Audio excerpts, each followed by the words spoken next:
नमस्कार दोस्तों, स्वागत है आपका एक बार फिर से हमारे यूट्यूब चैनल में। आज मैं आपको मैथ का एक बेहतरीन और बहुत ही इम्पोर्टेंट चैप्टर घातांक और करनी पढ़ाऊंगा। इस चैप्टर से हर वनडे एग्जाम में क्वेश्चन पूछे जाते हैं। जहां भी मैथ पूछा जाता है वहां इस चैप्टर से क्वेश्चन आपको देखने को मिल जाएंगे, चाहे वो कांस्टेबल का एग्जाम हो, चाहे दरोगा का एग्जाम हो, चाहे होमगार्ड, जो भी होमगार्ड की परीक्षा होने वाली है उत्तर प्रदेश में, चाहे टीचर का एग्जाम हो, आपको सारे प्रीवियस ईयर क्वेश्चन के साथ ये चैप्टर मैं पढ़ाऊंगा। आप लोग इस वीडियो में अंत तक बने रहिए। अगर अंत तक इस वीडियो में बने रहते हैं तो निश्चित रूप से आप इस चैप्टर के जो भी प्रश्न पूछे जाएंगे उसका उत्तर आसानी से दे पाएंगे। ठीक है, आइए शुरू करते हैं आज की क्लास। क्लास शुरू करने से पहले ये देखते हैं कि इसमें पढ़ना क्या है।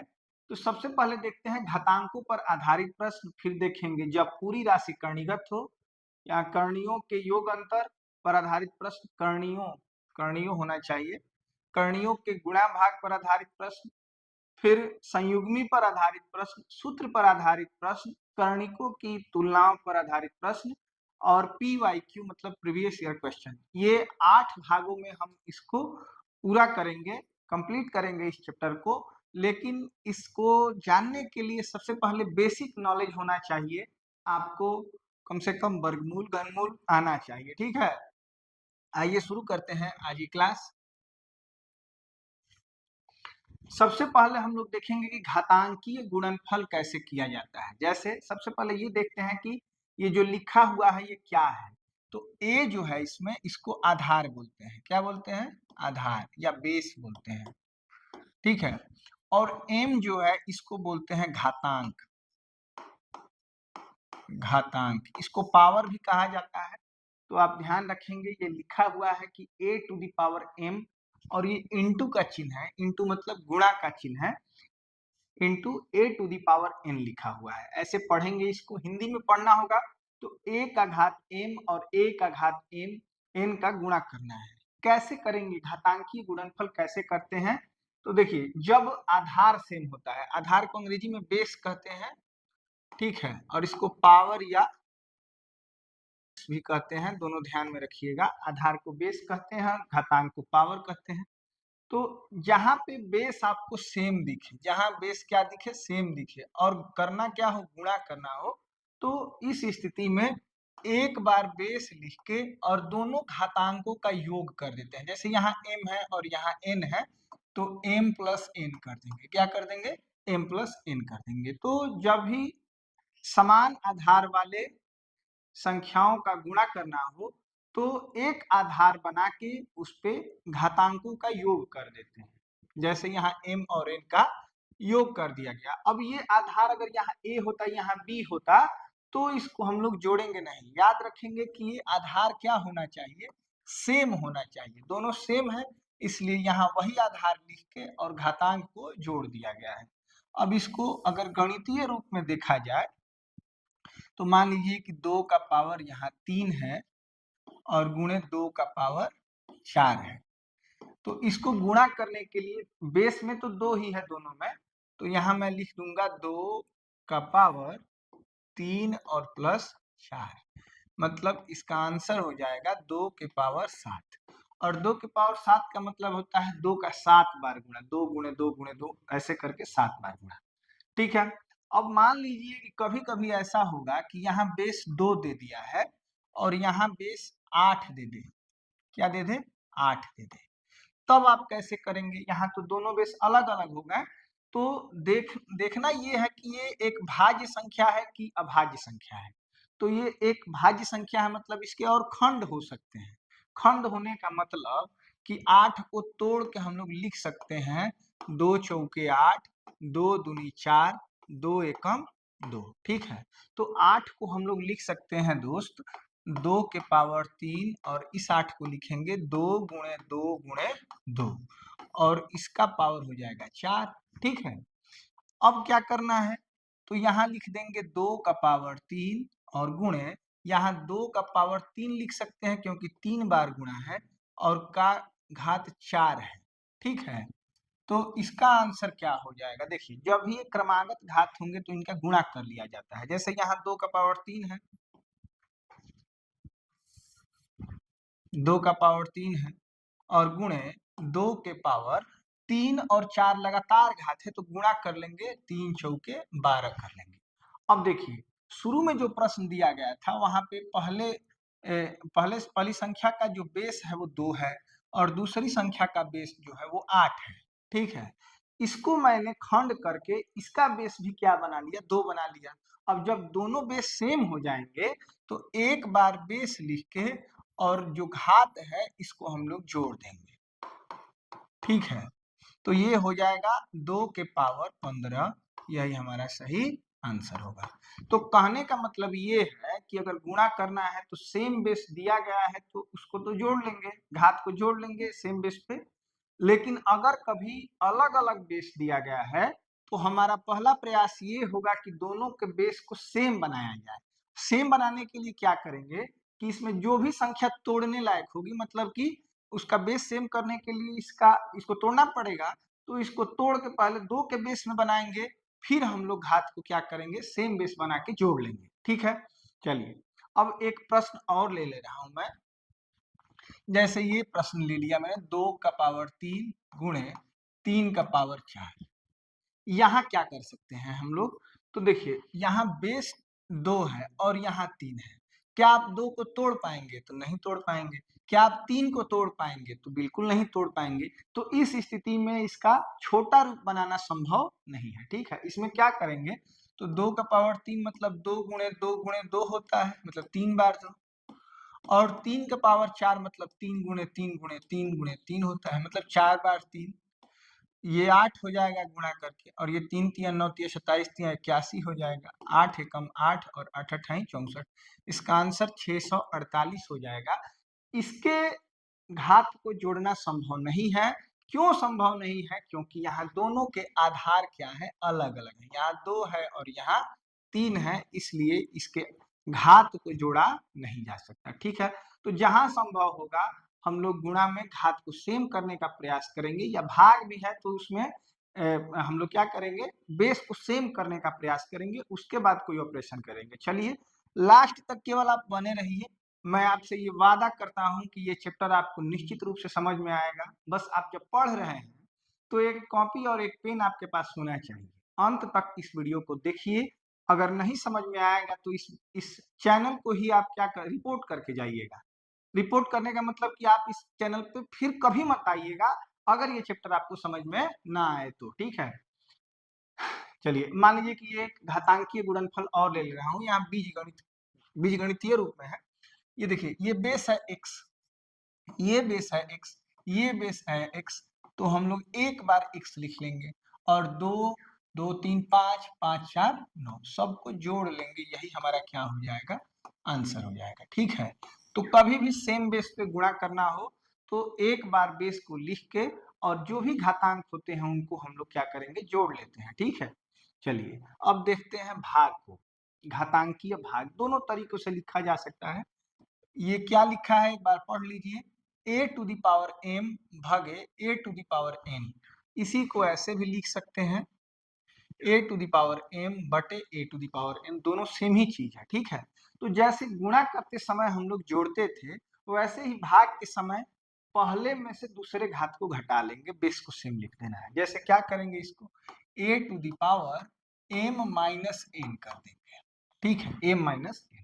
या यहाँ भी अगर लिखना होगा तो a to the power m minus n, ऊपर वाले में से नीचे वाले को घटा लेना है, ये ध्यान रखेंगे आप। और बेस सेम होना चाहिए, ये जरूर ध्यान रखना है।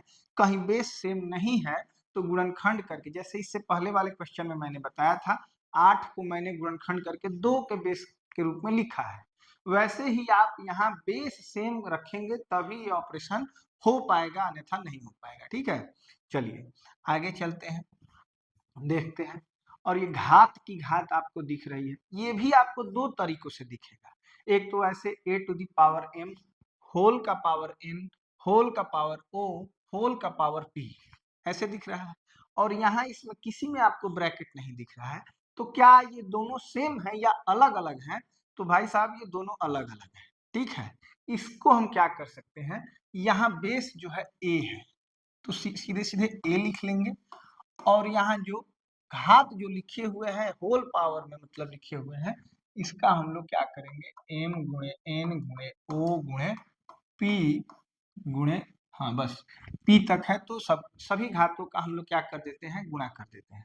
इसको छोटा नहीं किया जा सकता है, ये जैसे है वैसे ही रहेगा।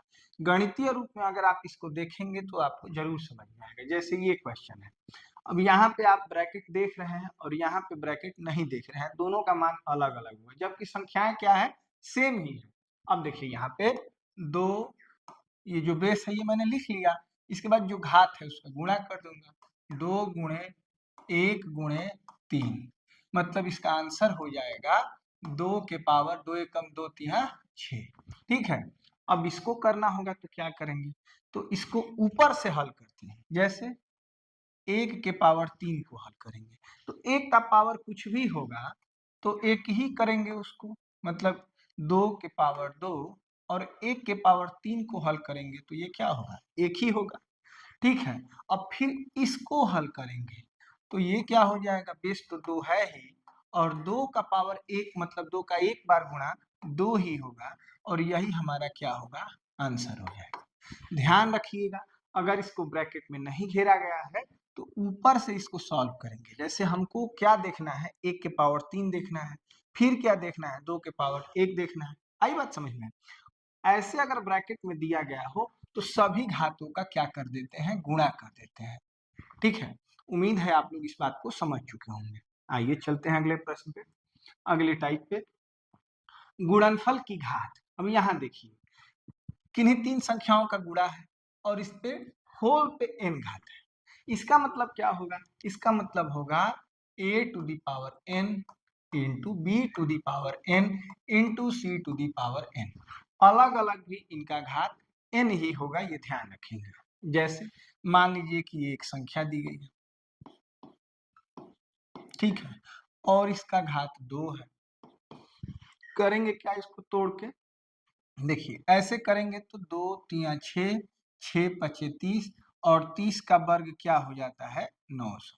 ठीक, मैं आपसे ये उम्मीद करता हूं कि आपको कम से कम वर्ग वर्गमूल आना चाहिए, घन घनमूल आना चाहिए, वर्ग का मतलब पता होना चाहिए कि 2 घात का मतलब 2 बार गुणा, घन का मतलब 3 बार गुणा, ठीक है, 4 घात का मतलब 4 बार गुणा। इतना बेसिक आपको पता होना चाहिए पहले से।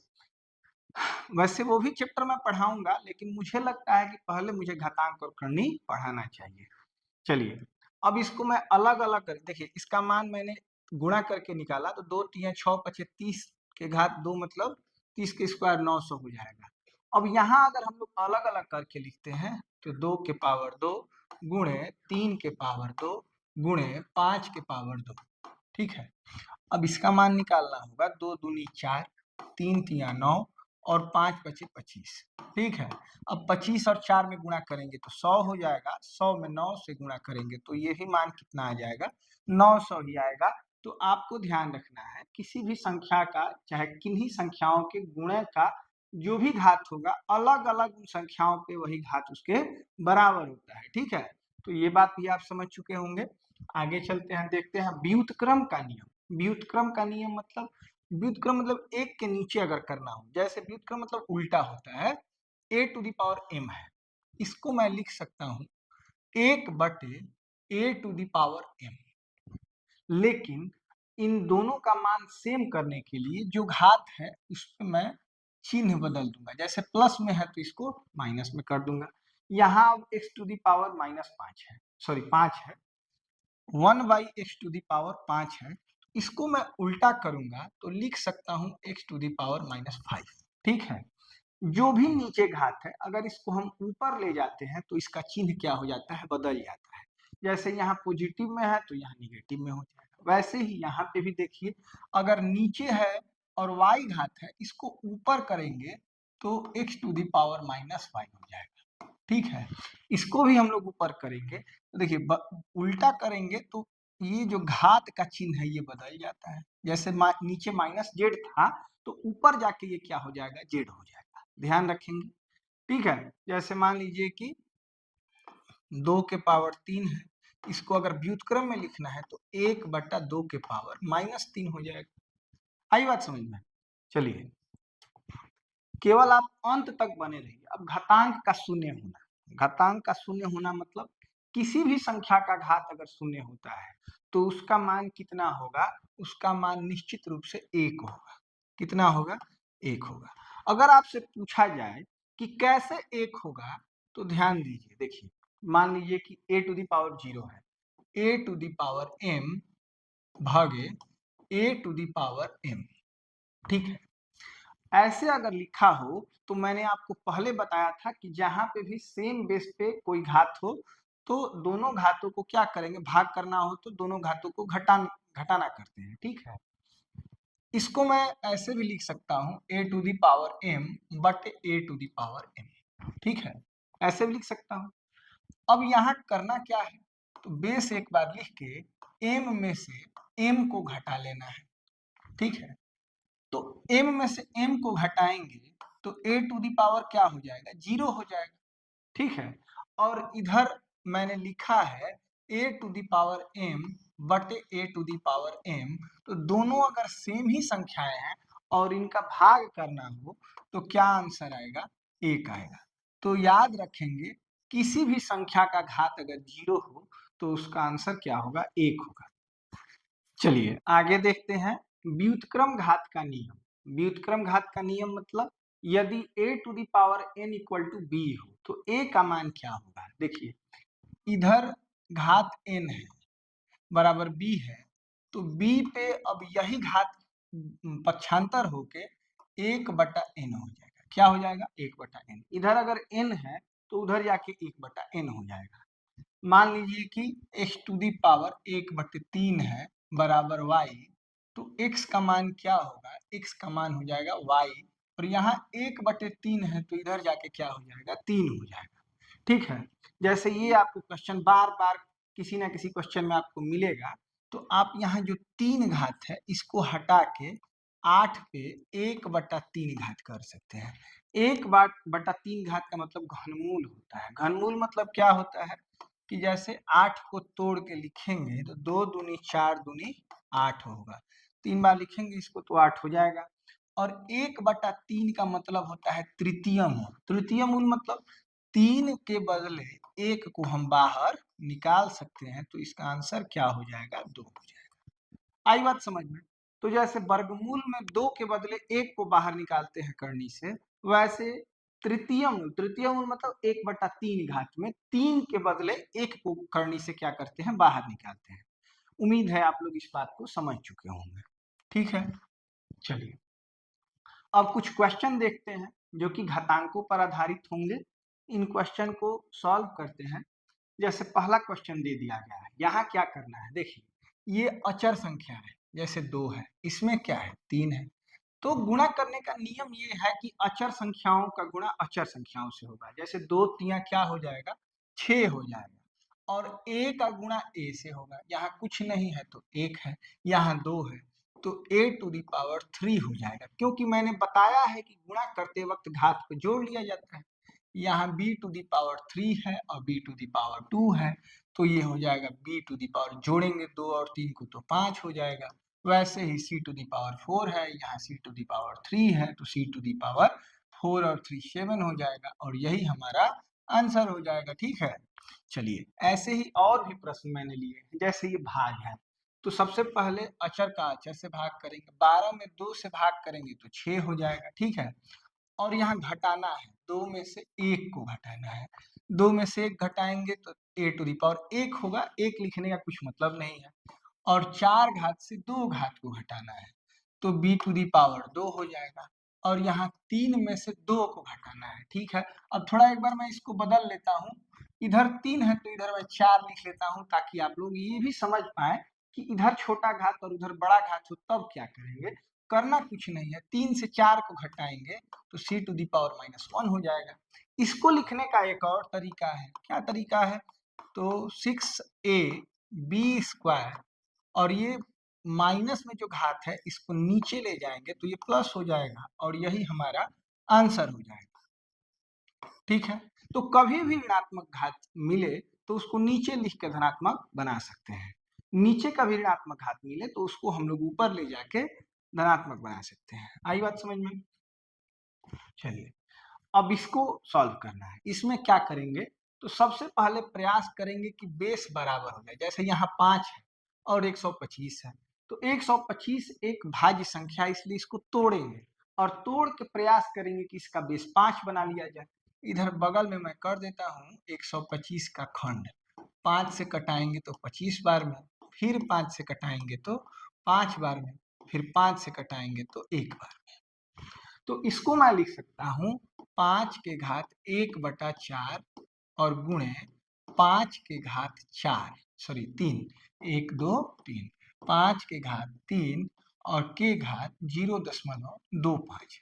ठीक है, अब क्या करना है, तो ये करना है 5 के घात 1/4 और गुणे 5 के घात, यहाँ देखिए ये हो जाएगा 5 के घात 25 या 75, तो 0.75 हो जाएगा। अब एक बात ये भी ध्यान रखिए कि 1/4 का मतलब क्या होता है। 1/4 का मतलब क्या होता है, तो इसको हम लोग लिख सकते हैं 0.25। ठीक है, अब दोनों बेस जब सेम हो गए तो इनको एक बार लिखेंगे और ये 0.25 माने 25 पैसा और ये 75 पैसा मिल के हो जाएगा 1। मतलब इस क्वेश्चन का जो जवाब होगा ये कितना हो जाएगा, 5। ठीक है, तो मैंने सीखने के लिए जो क्वेश्चन लिए हैं वो आप देखिए। इसके बाद मैं पूरे चैप्टर के प्रश्नों को यहाँ पे डालूंगा और उसके सॉल्यूशन को भी एक दिन के बाद आपको प्रोवाइड कराऊंगा।